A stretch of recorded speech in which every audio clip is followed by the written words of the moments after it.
कान्हा, बहुत ही सौम्य रूप है ना भगवान श्री कृष्ण का। ऐसे ही आप भगवान को जानते हैं ना।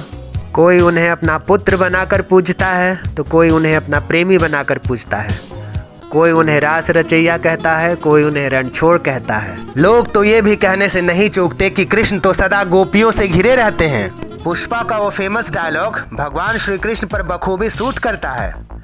फ्लावर नहीं, फायर है मैं। आज मैं आपके भगवान श्री कृष्ण के उस फायर वाले रूप को प्रस्तुत करूंगा जिस तरह मुझे मेरी प्रिया त्रिपुर सुंदरी ने बताया है। राज राजेश्वरी, मेरी प्रिया त्रिपुर सुंदरी कहती हैं, ये बात उस दिन की है जब भगवान श्री कृष्ण विदुर के महल से संधि की बात लेकर धृतराष्ट्र के सामने प्रस्तुत होने वाले थे। सबके अधिष्ठान स्वरूप भगवान श्री कृष्ण अपने सारथी सात्यकी को आदेश दिया। कीर्तिमान नामक भगवान श्री कृष्ण का वो दिव्य रथ मानो सहस्त्रों सूर्य के समान प्रकाशित हो रहा था। रथ की ध्वजा में गरुड़ भगवान जी का चिन्ह विराजमान था। भगवान श्री कृष्ण विदुर जी के घर से रथ में बैठकर धृतराष्ट्र के सभा में पहुँचे। अलसी के फूल के भांति मनोहर कांति है भगवान श्री कृष्ण की, श्याम कांति। और वो जो भगवान श्री कृष्ण की श्यामता है वो इस सृष्टि में कहीं आपको देखने को नहीं मिलेगी। पीतांबर, बिजलियों के जैसी कांति, ऐसा पीतांबर धारण किए हुए बड़ा ही सुंदर स्वरूप, अद्भुत कांति। प्रभु श्री कृष्ण ज्यों ही सभा में प्रवेश किए, सब लोग बाय डिफॉल्ट खड़े हो गए। एक स्वाभाविक जो धर्म युक्त हैं, भक्ति युक्त हैं, उनकी भावना है, पर जिनकी भावना भी नहीं है उनको भी खड़ा होना पड़ा, क्योंकि तेज है, सामर्थ्य ऐसी है भगवान श्री कृष्ण की। प्रभु और प्रभु के जनों में ऐसी सामर्थ्य होती है। सब के सब सभा ऐसी खड़ी हो गई जैसे रावण की सभा में अंगद प्रवेश करते हैं या हनुमान जी प्रवेश किए थे। आश्चर्यचकित होकर के सब यंत्रवत खड़े हो गए, क्योंकि वो भागवतिक शक्ति है और यहाँ तो स्वयं भगवान है। सारी सभा मौन, किसी की कोई भी आवाज नहीं निकल रही है। यदुकुल तिलक भगवान श्री कृष्ण ने मानो मेघ गंभीर गर्जना करते हुए ऐसे कहा, सब लोग विराजिए। तब सब लोग अपना अपना प्रस्थान ग्रहण किए। अब धृतराष्ट्र जी से भगवान श्री कृष्ण कहते हैं, हे भरत नंदन, मैं आपसे यहाँ विनय करने के लिए आया हूँ कि आप क्षत्रिय वीरों का संहार करने वाले मत बने। पांडव भी आपके पुत्र हैं, इसलिए आप शांति का स्थापन करें और संधि स्वीकार करें। नरेश, आपके कल्याण के लिए सिर्फ मैं ये बोल रहा हूँ। देखिए, ये भगवान इसलिए बोल रहे हैं क्योंकि वो कोई भयवश प्रार्थना करने नहीं आए हैं, आपके कल्याण के लिए। क्योंकि जितनी जानने योग्य बातें हैं वो सब आप जानते हो। धृतराष्ट्र से कह रहे हैं, कुरुनंदन, तुम्हारा ये पुत्र जो दुर्योधन है, ये धर्म के विरुद्ध आचरण करने वाला पापात्मा है और इसका अनुसरण आप कर रहे हैं। पर आपको हम इस भयंकर विपत्ति से बचाना चाहते हैं। आप इस दुष्ट की उपेक्षा कर दीजिए और पांडवों को अपना लीजिए, तो भूतल के क्षत्रियों का संहार रुक जाएगा। यदि आप चाहते हैं कि यह भयानक विनाश लीला ना हो, तो आप दोनों पक्षों में शांति स्थापना करने के लिए पांडवों को सम्मानित कीजिए, बुलाइए और आधा राज्य वापस कर दीजिए। इस समय मैं संधि कराने के उद्देश्य से आपके पास आया हूँ। आप अपने पुत्रों को मर्यादा में रखिए और पांडवों को मैं नियंत्रण में रखूंगा, तो जनसंहार बच जाएगा। और यदि राजन आप अपने पुत्रों को शासन में नहीं रखते, तो मैं तो प्रयत्न करने आया ही हूँ संधि का, पर इसमें मैं आपको एक बार बता देता हूँ कि आपके कुल में कोई नहीं बचेगा। ये जो आप गर्व करके 11 अक्षुणी सेना, कोई नहीं बचेगा। पांडवों के साथ बैर करने वाला जो भी इस त्रिभुवन में है, उसका अच्छा नहीं होगा। भगवान इस तरह बोल रहे हैं। ये विचार कर स्वयं ही मेरी संधि प्रस्ताव को स्वीकार कर लीजिए। ऐसा करने से आपको यश प्राप्त होगा। मेरी तो यही राय है कि अभी ही घोषणा करवा दीजिए आप। भगवान श्री कृष्ण धृतराष्ट्र से बोल रहे हैं कि अब हमारा पांडवों के साथ कोई बैर नहीं है और मैं अभी पांडवों को बुलाता हूँ। वो आपकी चरण छुएंगे, आपके चरणों के समीप बैठेंगे और युधिष्ठिर और दुर्योधन समान सिंहासन पर बैठे। घोषणा करवा दीजिए कि अब कोई बैर नहीं, अब बस शांति ही शांति है। भगवान बस बोल ही रहे थे कि दुर्योधन उस भरी सभा में खड़ा हो गया। कहा, वसुदेव नंदन, आप सोच विचार कर बात क्यों नहीं बोलते? आप बार बार पांडवों की बात और उन्हीं की महिमा गाते हैं। जब देखो तब मेरी ही निंदा करते हो। मैं देखता हूँ कि विदुर जी, पिताश्री, आचार्य द्रोणाचार्य, पितामह, ये सब तुम्हारी बातों में आ जाते हैं, परंतु मैं तो तुम्हारे बातों में आने वाला नहीं हूँ। तो इसी को कहते हैं बुद्धि का भ्रष्ट होना। दुर्योधन फिर आगे बोलता है, पांडवों को जब जुए का खेल नहीं आता था तो जुआ क्यों खेले? और वो लोग खेले, मेरे मामा ने मुझे विजय प्राप्त करवा दी, तो इसमें मेरा क्या कसूर है? मेरा दोष क्या है? अब मैं क्यों राज्य वापस करूं? मैंने जीता है। हम लोग किसी भी भयंकर कर्म करने वाले से भयभीत नहीं होते। देखिए भगवान से कैसे बात कर रहा है दुर्योधन। हम क्षत्रिय हैं, युद्ध के भय से साक्षात देवराज इंद्र भी आ जाए तो मैं नतमस्तक नहीं होऊंगा। हे श्री कृष्ण, मैं क्षत्रिय धर्म को जानने वाला हूँ। भीष्म, द्रोण, कृपाचार्य, कर्ण, ये मेरे पक्ष में हैं। बड़े से बड़े देवता भी इनको नहीं जीत सकते। फिर आप मुझे भयभीत क्यों कर रहे हैं? तब भगवान श्री कृष्ण बीच में हस्तक्षेप करके बोलते हैं, हे दुर्योधन, तुम पांडवों को सिर्फ 5 गांव ही दे दो, उतने में भी वो लोग संतुष्ट रहेंगे और खुश रहेंगे। तब दुर्योधन बोलता है, हे केशव, जो सुई चुभोई जाती है ना, उस सुई के नोक के बराबर भी जमीन में नहीं दूंगा। आप संधि कराने आए हैं ना, सुन लीजिए, बिना युद्ध के मैं नहीं दूंगा। सुई के अग्रभाग भर भी नहीं दूंगा। बारीक सुई से जितना छेद होता है और तुम आधा गांव और 5 राज्य की बात करते हो, मैं सुई की नोक बराबर भी नहीं दूंगा। दुर्योधन की बात सुनकर भगवान श्री कृष्ण चंद्रजू के नेत्र लाल हो गए और उन्होंने दुर्योधन से कहा, हे दुर्योधन, अब मुझे पक्का पता चल गया है कि तू रणभूमि में मृत्यु की शैया पर सोना चाहता है और अपने भाइयों, मंत्रियों और सहायकों का भी नाश कराना चाहता है। मूढ़, तू जानता नहीं है तू किससे बात कर रहा है। पांडवों की समृद्धि के लिए ही बस मैं इस तरह से बात कर रहा हूँ, नहीं तो शकुनी, दुशासन और तुझ जैसे को मुझे दंड देना आता है। आखिरी बार बोल रहा हूँ दुर्योधन, फिर भी बात मान जा। कर्ण और दुशासन को तुम बहुत बड़ा बलवान समझ रहे हो ना। कई बार अर्जुन से हार कर रणभूमि छोड़कर भागे हैं वो लोग, इसलिए अब भी तू मेरी बात मान ले। तेरी हितैषिता की बात कह रहा हूँ, तेरा कल्याण होगा, सबका मंगल होगा।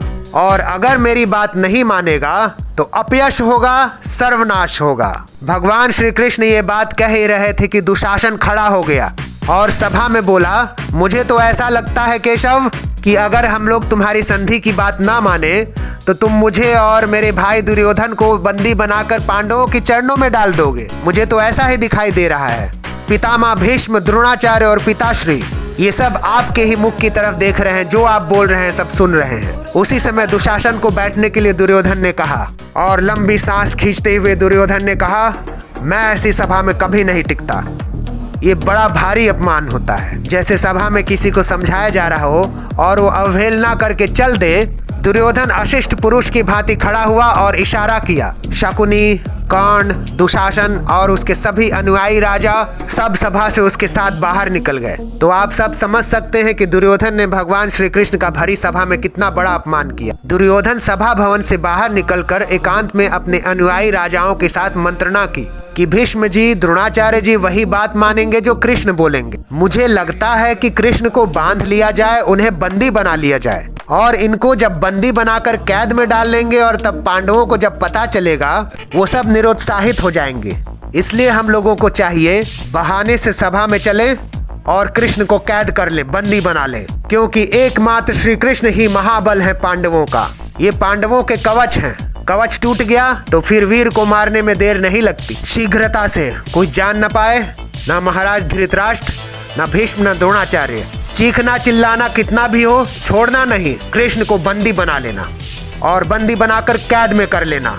तो ये दृश्य आप जरा सोच कर देखिए, जैसे कोई चूहा सिंह को बंदी बनाना चाहता हो। भगवान की सेवा में उनके सारथी सात्विकी हमेशा रहते थे। सात्विकी ने देखा कि अभी तो दुर्योधन इस सभा से गया और तुरंत वापस आ रहा है। सात्विकी बहुत बुद्धिमान है। उन्होंने दुर्योधन की दृष्टि से समझ लिया कि कोई षड्यंत्र की रचना हुई है।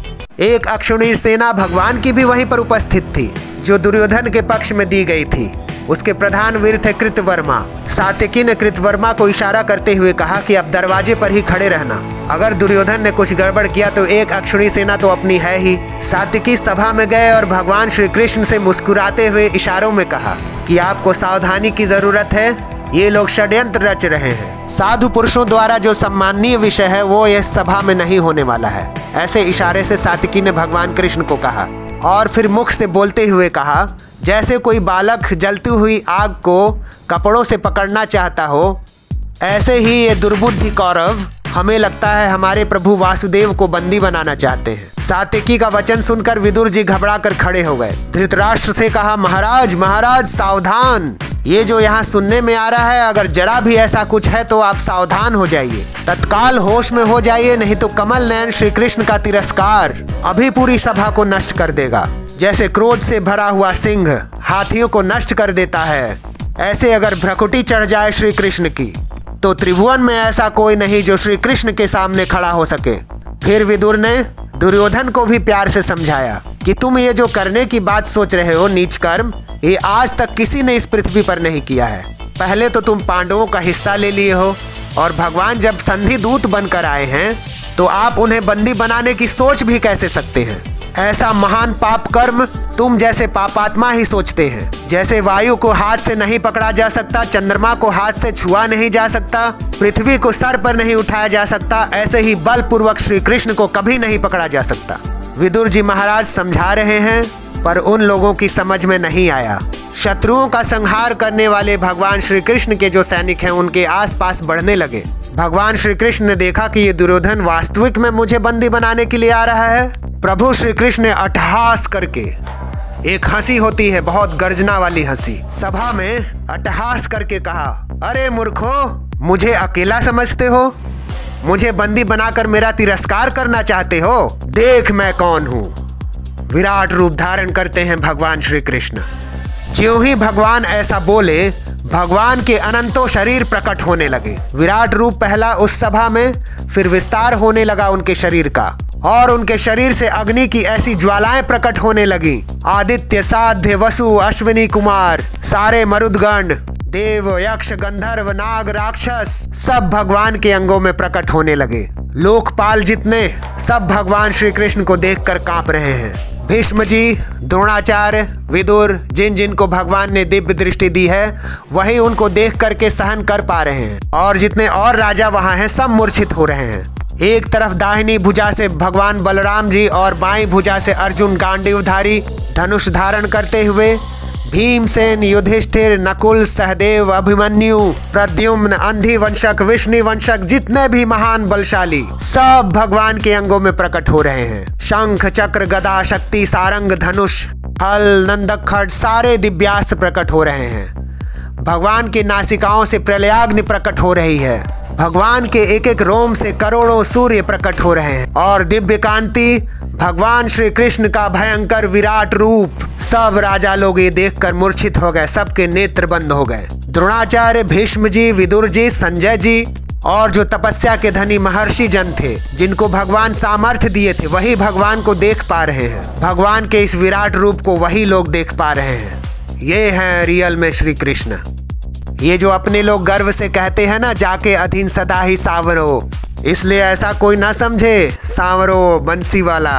अनंत ब्रह्मांड स्वयं है, स्वयं प्रभु ही हैं। ये हम सब भक्तों का गर्व का विषय है, हमारी छाती चौड़ी करने का विषय है। मेरे हैं ना प्रभु, ये कौन है? मेरे कृष्ण है ना, मेरे प्रीतम है ना। बस ये जो ठसक है हम लोगों की कृष्ण भक्तों की, ये अहोभाग्य है। देखो उनका प्रताप, रूप, गुण, वैभव। ऐसे हमारे प्रभु जो तीनों लोकों के स्वामी हैं।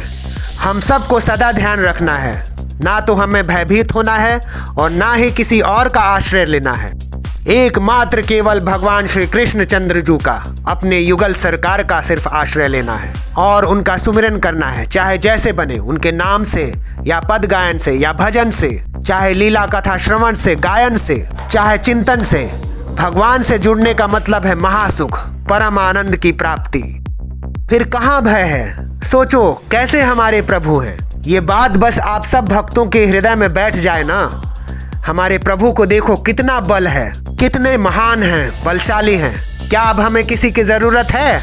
किसी संरक्षक, किसी अंगरक्षक, किसी की भी जरूरत नहीं है, या किसी सहयोगी की, किसी की भी जरूरत नहीं है। मेरे प्रभु, वेद कहता है, ओम सहस्त्रशीर्षा पुरुषः सहस्त्राक्ष सहस्त्रातपात स भूमि सर्वतः स्पृत्वा अत्यतिष्ठा दशांगूलम। ऐसे महान होते हुए भी इतने विराट है प्रभु की सब उन्हीं में समाया हुआ है। इस ब्रह्मांड में कोई एक कण ना हो जहां वो ना हो।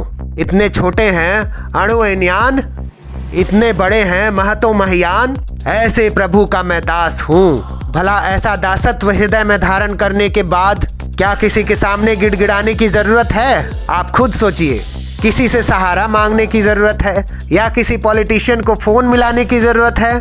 अरे आश्चर्य की बात बताता हूँ आपको, जो सामर्थ्य प्रभु पर विश्वास कर लेने में है वो किसी भी साधना में नहीं है। ये मेरी बात आपको जल्दी समझ में नहीं आएगी, और अगर आ जाए तो आपको फिर कुछ करना ही नहीं है। सच में कुछ नहीं करना है, बस आप बैठे रहिए, सब प्रभु कर देंगे। श्री कृष्ण हम सब के हृदय में चतुर्भुज रूप से निवास करते हैं। इसलिए मैं आप सबको हमेशा कहता हूँ कि आप जो कुछ भी खाते हैं बहुत सोच समझ कर खाइए। भगवान को फील करिए, उनको टॉर्चर नहीं होना चाहिए। साक्षात रूप में हमारे हृदय में वास करते हैं इतने महान प्रभु जो तीनों लोकों के स्वामी हैं। इसलिए ये बात बैठा लीजिए अपने हृदय में। अब मुझे किसका भरोसा चाहिए, किसका आश्रय चाहिए? हमारे तो ऐसे बलशाली प्रीतम हैं, ऐसे प्रीतम जो प्यारी जू राधा रानी के अधीन हैं। अगर हमारी राधा रानी थोड़ा सा बस भ्रकुटी बंद कर लें तो ये महाराज श्री कृष्ण जिनकी बात आप मुझसे सुन रहे हैं, ये बड़े बड़े लोकपाल देवता सब उनको देखकर कांपते रहते हैं। भगवान के इस विराट रूप को देख करके वो हमारे प्रभु, हमारे प्रीतम बस भक्तों के अधीन होते हैं और कोई दूसरा उपाय नहीं है। भक्तों के प्रणति होकर उनकी कृपा प्रसाद के लिए।